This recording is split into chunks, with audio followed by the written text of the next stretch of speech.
কার জন্য কতটুকু পরিমাণ কাপড় নিতে হয় এই হিসাবগুলি বের করতে গেলে অবশ্যই প্রথমে আপনাদের গিরার হিসাব এবং কি গজের হিসাবগুলি শিখতে হবে।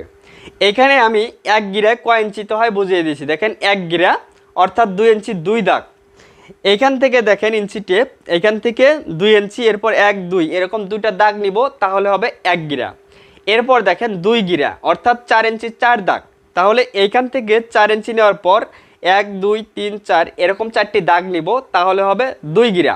এইভাবে প্রত্যেকটা গিরার হিসাব এখানে আছে এবং কয় ইঞ্চিতে কত গিরা হয় সেই হিসাবগুলি কিন্তু এখানে বুঝিয়ে দিছি।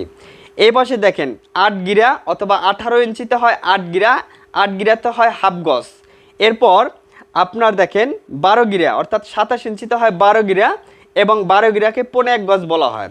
এরপর 16 গিরা, 16 গিরা অর্থাৎ 36 ইঞ্চিতে হয় 16 গিরা, আর এই 16 গিরাকে বলা হয় 1 গজ। ঠিক আছে, এইভাবে আপনি গজ ও গিরার হিসাবটি প্রথমে শিখে নেবেন।